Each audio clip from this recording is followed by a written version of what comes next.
has sent masters to this world again, and again to save the souls that want to go back home, that are desperately in need of salvation. Other humans, maybe they don't feel that need yet, so they still hang around, and try different things.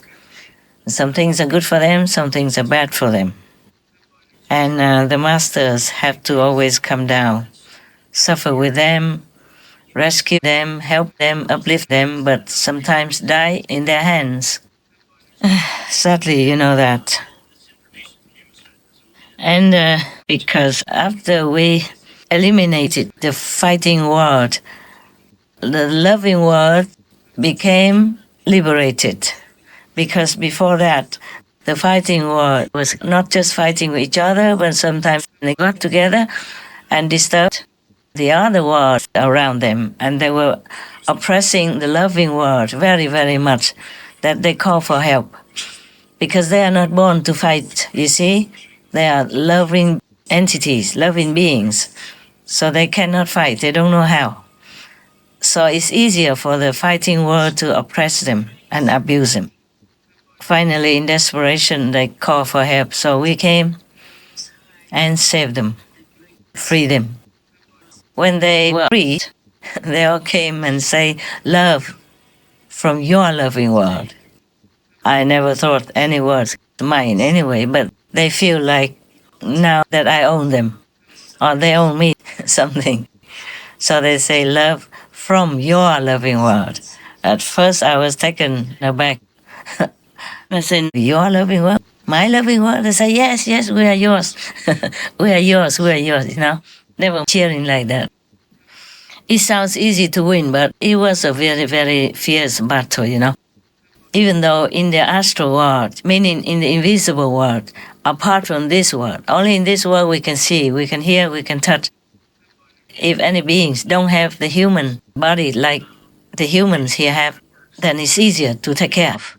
It's not always easy, of course, but nevertheless, I feel like it's much easier than taking care of this world. Oh, now we remember Paramhansa Yoganandaji had a master. His name was Guru Yukteswar. And after he left this physical dimension, he went to the astral world and was appointed to be a teacher of the astral beings there, in a good astral being world. So when he came back and talked to Yoganandaji, he said that in the astral world it's much easier to teach people. The people in the astral world, they're more sensible, more kind. It's easier for them to absorb the teaching, and he was happy to be the master there instead of here in our world. Imagine that. Ask all the real masters, they tell you the same. Nobody really wants to come here. It's just that out of love and out of God's grace. So they come down and help the suffering and desperate humans who want to go back home. But they suffer so much. None of the masters have it easy. Only the fake ones, or the ones that have nothing, no power, nothing at all, no name in heavens anywhere, and they call themselves Master Ji, Guru Ji, whatever. They don't suffer much. They cash in a lot. They have many followers because they are similar, you know. Just the real masters, they have too many rules for the disciples in order to detach them from entanglement in this world, such as the disturbing this world, or the jealousy world, or the greedy world, or the possessive world, or the fighting world, for example, like that, yeah? And many humans don't like them, because following the false master or the no power master is so easy. They just tell you, okay, now you are my disciple. That's it. You give some donations. The more the better. That's it. And then you become a disciple. And then you have a so-called master or teacher. You call them Guru Chi or Satguru, whatever. Satguru means real master, but they are not real. They're not even masters at all. They understand nothing. They have no power to liberate you. And they could be harmful to you if they are connected with the devil world. And they will give you that kind of energy, and slowly you become like them. And then you can't go back to the human world even. You go to the devil world, suffer even more, or do many bad deeds. The more bad deeds you do, the more you will suffer, now or later. So these are the loving world, or the fighting world, or the disturbing peace world. They are not physical. Maybe some of them appear like humans or some animal people or something, but they don't have souls and they can't stay forever in that make-believe human body or any animal person's body. They originated from energy, bad or good energy generated by humans or other beings on this planet. Energy can manifest into human body or not, or just astral bodies. But they have power because power is energy. Energy is power. So, for example, nowadays they can make air into water, yeah? You don't see gas, but if you know how to capture it, how to store it, then you can make use of it to heat your body or to cook your meal or many other things. That's what it is, yes. And like the sun power, the solar power, you don't see it, but you can catch it, store it in solar panels and store it in battery, like what I'm using now. Then you can do many things. You can contact the whole world. Without these solar panels, I would not be able to talk to you or send anything to you.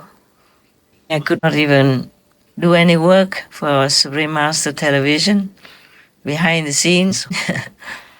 I could not watch a Supreme Master Television on the computer or on the nursing phone. It's incredible already.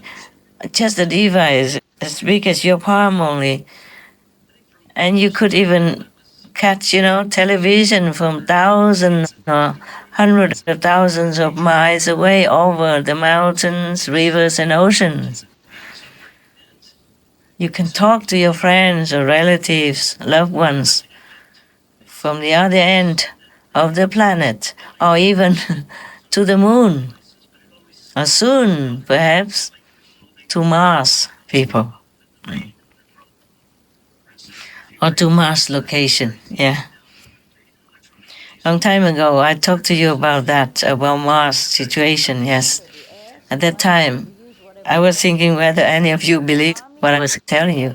But now you do, because they even photographed it. Oh, it's incredible. They could photograph underground.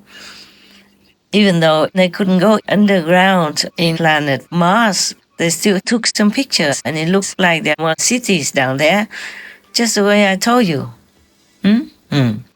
So sometimes we use a lot of manpower and scientific instruments in order to capture a photograph.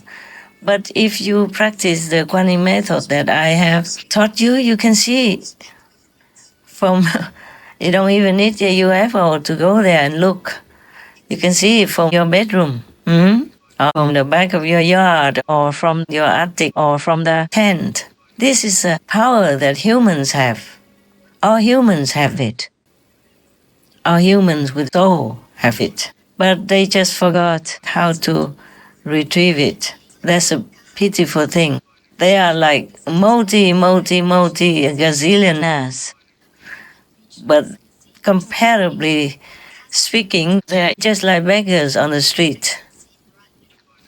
So the thing is, slowly humans have become different from the original state of their being, and then they even mixed with other lower hybrids and became even more different, more distant from their original glory and goodness.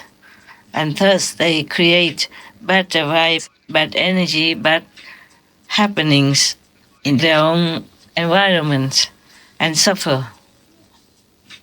And because they are God's children, they have God within themselves. So if they do wrong, they do sinful things, they do know it, even though they don't confess or they don't admit it. At the time of their departure, everything that they did, bad or good, will return to them. and they were just judge themselves. Thus, they create hell. Or similar hells have already been created by other hybrid humans before them, and then they will go there and stay together, enduring such unthinkable pain, suffering, sorrow, and horror. Some seem to be punished forever even. This is a very heartbreaking scenery if you see it. Sometimes God doesn't let you see it. Some people who die and met a representative of heaven in this form of Lord Jesus also can see something, but many of the most horrible, non-relievable, never can be freed from it. God doesn't want good humans to see it. The entity, the divinity in the form of Lord Jesus or the form of the Buddha, as known to the human who's been privileged to be shown hells or heavens, that benevolent entity that looks like Lord Jesus or Buddha will not let this privileged person see the worst hell of all in the universe.